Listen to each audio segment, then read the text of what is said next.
Voilà, le test s'arrête ici. Moi, je vais aller tout de suite m'acheter un système sans fil parce que c'est plus possible de travailler dans ces conditions. Et oui, comme vous voyez, il était urgent que je m'achète un micro sans fil. Bienvenue sur la chaîne Fantomas High-Tech. Ici, je teste tous les produits high-tech. Aujourd'hui, on va s'intéresser au test du Synco G2A1. On regarde tout de suite le contenu de la boîte et je vous donne plus de détails sur ce micro. On a l'émetteur et le récepteur. Alors moi j'ai mis des petites pastilles roses et bleues pour les reconnaître, mais sinon évidemment c'est marqué dessus transmetteur et receiver. On a des protections d'écran qui étaient fournies, il y en avait 3, donc il en reste une, qu'on vient coller donc du coup sur l'écran pour le protéger, et ça c'est plutôt une bonne idée de l'avoir fourni. On a un micro-cravate et on a deux types de connectiques. On a une connectique TRRS pour du smartphone. TRRS, ça veut dire que vous avez 4 plots métalliques, donc 3 séparateurs. Et le TRS, donc pour les appareils photo, eh bien vous avez 3 plots métalliques et donc 2 séparateurs. On a la petite bonnette en poil de raton laveur décédé qu'on vient mettre ici sur le micro de l'émetteur. Ça sert à quoi? Eh bien ça sert tout simplement à couper le son du vent quand vous êtes en extérieur. Voilà, alors elle tient pas super, faut pas trop tirer dessus. Voilà, donc c'est très moche. Et ensuite on a la housse de rangement, ça c'est très bien, dans laquelle on va pouvoir ranger tous les accessoires. Et là on va retrouver l'accessoire que j'ai oublié de vous montrer, qui est le chargeur USB-C.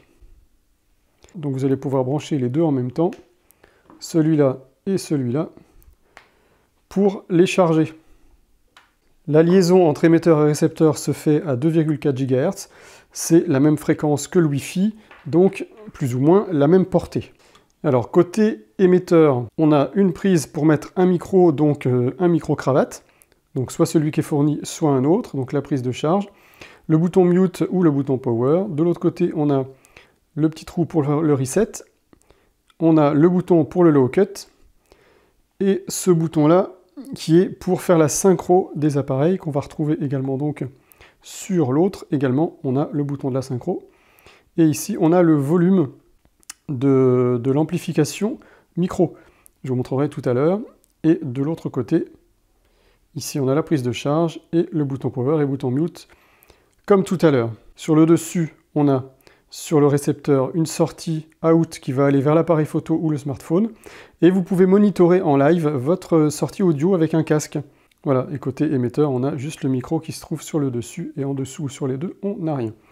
À l'arrière, on a deux pinces qui permettent de les fixer un petit peu où on veut, et notamment également sur la prise flash de votre appareil photo. Il suffit simplement de le glisser comme ça. Donc pour allumer, on reste appuyé sur le bouton power, qui est aussi marqué bouton mute. Et voilà. Donc quand je parle, vous voyez qu'il y a la jauge qui s'allume avec le son de ma voix, et on a exactement la même chose qui se passe sur le récepteur. Alors le récepteur, vous voyez que c'est marqué plus 12, là on peut régler en fait le niveau de sortie, le niveau de puissance d'amplification du micro en appuyant sur le bouton volume ici. Et donc là je passe à plus 15, ou je passe à 0, plus 3, plus 6, plus 9 et plus 12. Donc on a différentes possibilités de réglage de l'amplification du microphone, donc de l'émetteur. Et ça se fait en fait sur le receiver. Sur l'émetteur, on a un bouton low cut ici. Donc quand j'appuie dessus, on a un symbole qui apparaît. Ça coupe les fréquences inférieures à 150 Hz, donc ça va couper toutes les basses fréquences, et notamment les bruits du vent. Moi, je préfère le désactiver, parce que j'aime bien avoir dans mes vidéos une voix assez grave, plutôt qu'une voix aiguë. Donc je préfère donc du coup désactiver le low cut. Alors à voir en extérieur si c'est pas plus intéressant du coup de le réactiver quand on a du vent, pour limiter les bruits du vent. Donc vous voyez qu'on a au-dessus le niveau de batterie, sur les deux, à la fois du récepteur et de l'émetteur. Donc vous voyez que mon récepteur, il a moins de batterie que l'émetteur. Et en fait c'est tout, hein, c'est pas plus compliqué que ça.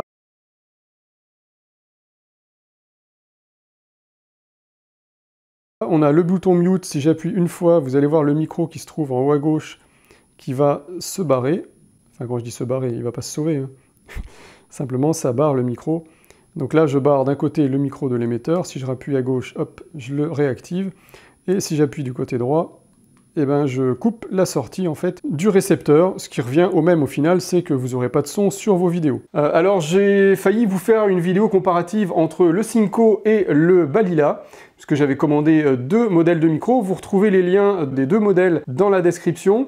Il y en a un qui coûte le double de l'autre. Je vous laisserai découvrir lequel en cliquant sur les liens. Donc j'avais commandé également le Balila. Le Balila, je vous laisse écouter tout de suite pourquoi vous ne le verrez pas sur cette vidéo. C'est sans appel, écoutez le bruit de fond qu'on a sur les enregistrements.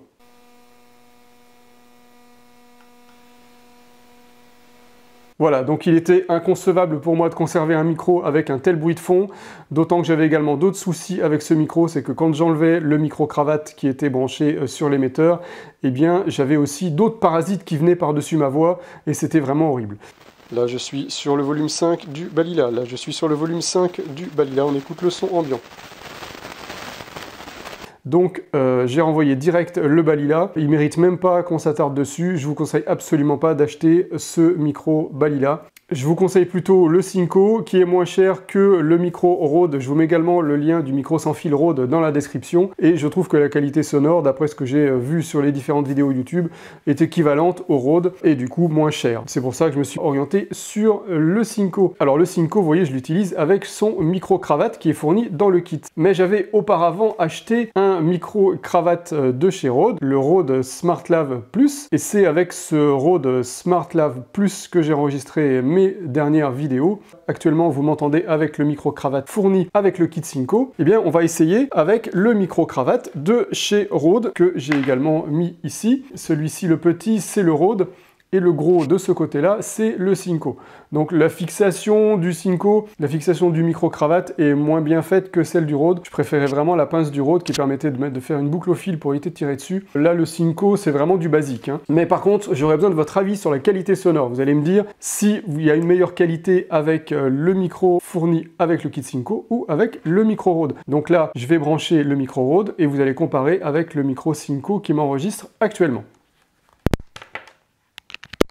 Voilà, donc maintenant vous entendez ma voix avec le micro Rode SmartLav Plus.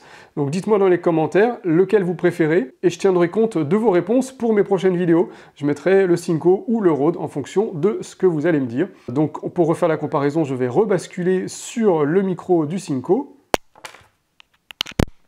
Voilà, et là donc vous m'entendez avec le micro cravate fourni avec le kit Synco.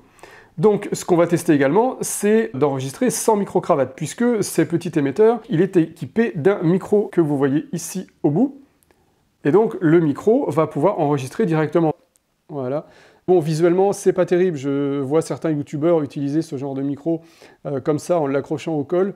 Je trouve pas ça visuellement génial. C'est quand même plus discret d'avoir un micro-cravate. Donc voilà, j'attends vos retours dans les commentaires. Dites-moi ce que vous pensez des 2 micros, le Rode ou le micro intégré. Ou si vous préférez tout simplement l'émetteur sans micro branché dessus. Alors je suis allé écouter les enregistrements et vous voyez c'est pour ça que je n'ai plus qu'un seul micro maintenant. Effectivement le volume sonore est plus élevé avec le micro Synco qu'avec le micro Rode. Ce que j'ai constaté aussi c'est qu'il y a un petit peu d'écho dans la pièce, parce qu'elle n'est pas bien insonorisée. Ça fausse un peu le jugement et donc je vois pas trop finalement de différence entre les 2 micros, mis à part la hauteur de volume. Je vous laisse me dire quand même ce que vous en pensez dans les commentaires. Ce dont je ne vous ai pas parlé, c'est du souffle quand je ne parle pas. Donc là, je vais arrêter de parler et vous allez écouter le souffle qu'on entend dans le micro quand j'arrête de parler.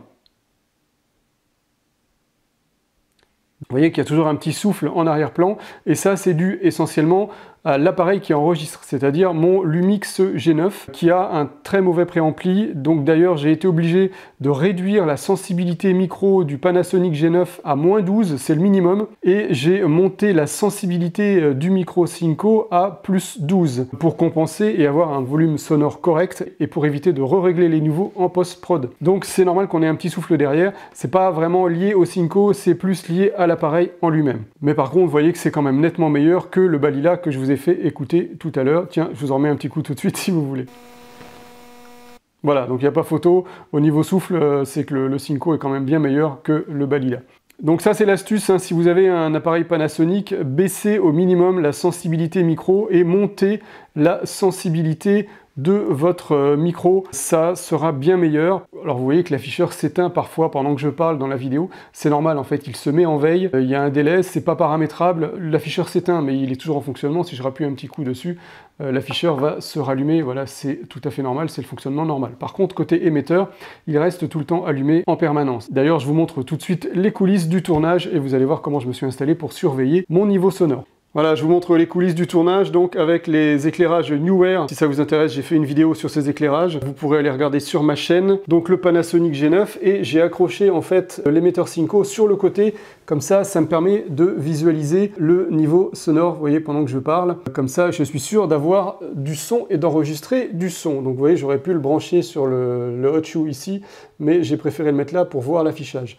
C'est pareil, vous voyez derrière l'écran qui me permet de surveiller si mon focus est correct ou pas. Et je vois également en bas à gauche de l'écran, vous voyez, mon niveau sonore d'enregistrement. Donc voilà, donc j'ai une double vérification à la fois sur le Synco et à la fois sur le retour écran, ce qui me facilite grandement la tâche. Alors le retour écran, tout simplement, il est branché en HDMI sur le Panasonic G9. Ça c'est vraiment génial, j'avais pas tout ça sur mon ancien Panasonic G5. Voilà, ce sera tout pour ce test rapide du kit micro sans fil Synco G2A1. Vous retrouvez les liens dans la description. Si vous avez des questions, n'hésitez pas, la partie commentaires est là pour ça. Et je réponds à tous les commentaires. Et si vous êtes intéressé par ce genre de vidéo, n'hésitez pas à cliquer sur le bouton pour s'abonner, à activer la cloche pour être prévenu des nouvelles vidéos à venir. Sur ce, je vous laisse et je vous dis à bientôt pour un prochain test.